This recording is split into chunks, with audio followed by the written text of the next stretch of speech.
Don, I have to ask you. You said that basically you couldn't play James Bond because you're not the ladies' man type character. Now, um, you. That's not true. I mean, the Hollywood actors. I'm on the other side of the camera. We get the feeling that women throw themselves after Hollywood actors. Is that not true? Not being that well known, yeah, because it can be a good gravy train. Yeah, because it can improve your own situation amongst your friends and your girlfriends. I'm dating a movie star, and he's got money. Well, having money is good. Yeah.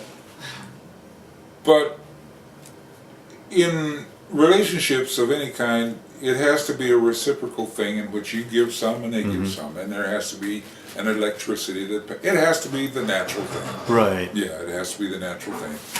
I still haven't figured out how it is with ladies can do that.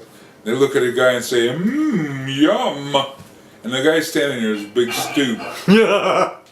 And you say, what's that all about? But it seems to work for them, and we have to go along with the program. Yeah. I understand what you're saying. I'm a guy who doesn't find guys attractive either. So if I look at a guy and I'm like, do you like him? Okay. Besides what he was, Rock Hudson was an attractive guy. Yeah. Sean Connery, he's a man's man, and a lot of men love who he is as Sean Connery. Absolutely. And there can never be another James Bond besides Sean Connery, really. This Daniel Craig guy he's pretty cool because he's very Daniel Craig. Oh, I am. Yeah. Yeah, I'm teasing.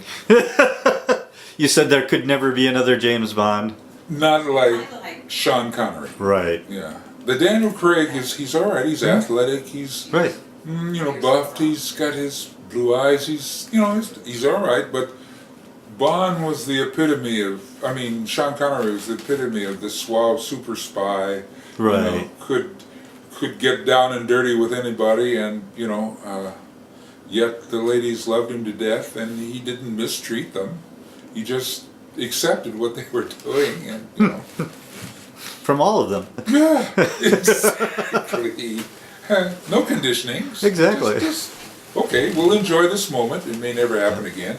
So he's sleeping with a dirty spy, and they know it, and her end is coming, but before then, let's enjoy. There's a knife under the pillow, yeah.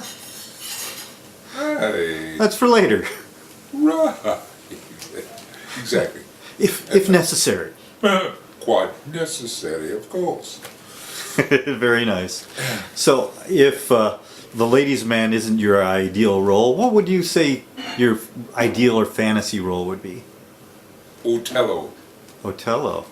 I've studied it. I worked on it for 1,000 different years. They would never hire me to do it, but really, well, I'm not skinny, and I don't have a super deep voice like James Earl or others of that ilk. So once again, in doing those kind of parts, I have auditioned for it. I've done, because I got a pretty good concept. Most of them all get lost in the iambic pentameter of Shakespeare's language, and they forget the raw emotion of this man who was a warrior. And when a war or a fight would break out and they'd say Otello and his troops are coming, Christ, people run for the hills because he's a tremendous warrior and everybody's afraid of him. Mm-hmm. And suddenly he, in a moment of tenderness, he falls in love with this beauty called Desdemona. And he's completely smitten by her, completely. And she has given herself to him completely. And it's the most perfect union. And Iago is pissed because she likes him and not Iago, even though he's married already. So that's when he concocts this incredible ruse about her leaving her handkerchief behind and giving it to Antonio and having him on the side, and destroys Othello and destroys Desdemona in the process. Well, there's an awful lot of raw emotion that gets lost in just trying to do Shakespeare's lines. Instead of doing the lines, feel the emotion. and let the emotion dictate how you're saying your lines. Everybody works from the outside in. You can't do that. You got to work from the inside out. You Awesome. have to. You have to. Very cool. That was my problem with Mr. Heston in the very beginning. Because an actor's meet is looking in each other's eyes. And you can feel the electric energy charging between the two when you look in each other's eyes. And that allows the dialogue to come out relaxed and be real. Well, he would never look at your eyes. He'd look at this shoulder, he'd look at the top of your head, or he'd look at this shoulder. And it was my first film out, and it was kind of deserted at first, and I couldn't go to the director, I couldn't go to anybody and say, hey, what's going on, what's this all about, Because that's Charlton Heston.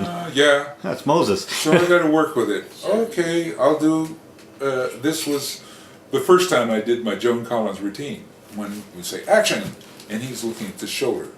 So I do slide over to it. And instead of looking in my face, he'd look at the top of my head. So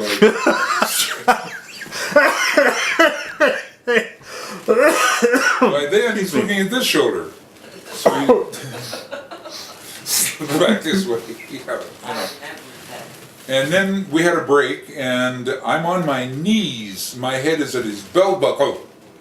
And he's standing there, and they're resetting the lights in the sound department. And he's looking off this way. And his whole countenance is as if there's a wall between him and the rest of the world, and I'm on the other side of that wall. And I said, I gotta get through to this guy somehow. So that, this is ridiculous. Instead of working against a blue screen, I'm working with a real person. And it happens to be Charlton Heston. Right. So I'm on my knees, and they're beating me up and killing me and so forth, and we're waiting for the camera. So I look up at him, put the energy on him. He has to look down at me. And I say, oh, please, Mr. Man, don't hit me no more. He fell out. And we were friends thereafter. We were friends thereafter because he was just another guy, and I made him laugh. Mr. Serious made him laugh when he didn't want to because of the situation. He was kicking my ass in the movie. And I just said, please, Mr. Man, don't hit me no more. Oh my. I did that with Jack Palance. We were in a stage play. And Jack, when he would get bored with people not doing anything right, he'd flop on the floor and start doing one-handed push-ups, his usual trick, right in the middle of a scene, had nothing to do with anything, really. So I'm playing his boxing trainer near the end of the movie, where they've taken his spirit and they found this boxer who was supposed to throw the fight, and the mafia people shoot him, and they take him off stage. Well, the angels have the spirit, and they put the spirit back in the boxer. And he's, and so I go to towel him off between rounds, and I look and I say, boss, you got a hole in your heart. That's my line, boss, you got a hole in your heart. Now we're in Salt Lake City in 1967, where, Ku Klux Klan attitude ruled the town and the place. So that night I'm wearing a white shirt, black pants, and white tennis shoes as the trainer. And my mind went, scoop, all these... And I said, with the towel, I went, on my own head, and then I did. And I rolled my eyes, and I shuffled my feet, and I said, boss, you got a hole in your heart. And Jack fell out. He fell out right in the middle of the scene, because that's what, he used to get so pissed because he'd take a folding chair and throw it out 20 rows out across the top of an audience. He cussed an audience out in their face. We were in Anaheim. So I said, well, I'm just gonna mess him up real good here. We were great friends after that. I'd see every now and then, I'd see Jack. Hey, Jack, Don, come on, we're gonna go have a coffee. Let's talk. He's just a real guy. Somebody I truly admired him. See. Oh yeah. I wouldn't have tried it with somebody I didn't really truly admire, but.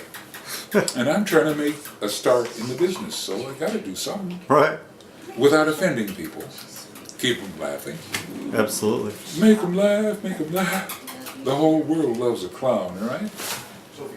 And that's where I tried to stay. And then by the 90s, the whole thing changed and went to reality kind of crap. And I go out on a job interview and they say, well, gee, Don, you talk too good.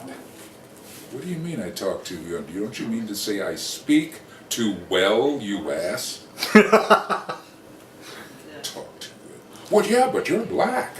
I don't understand. You're black. You're supposed to do ooga booga all the time. And I said, I'm an actor. That's only an act. I can do that. And it's an act with them, in fact. But it's in the community. As long as you fit the style of the community, you're accepted.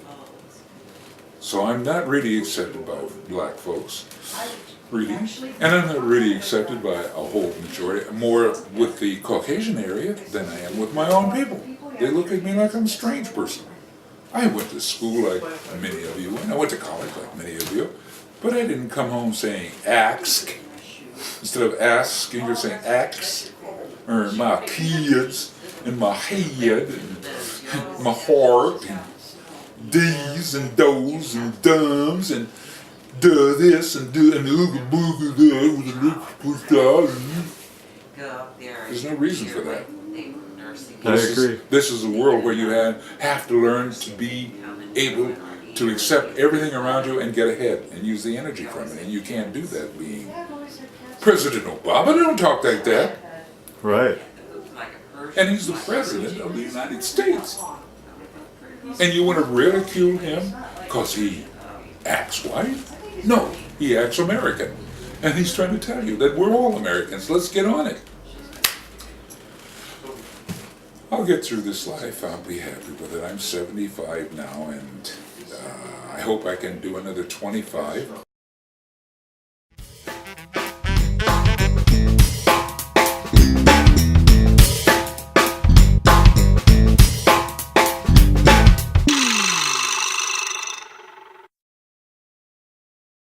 Weird.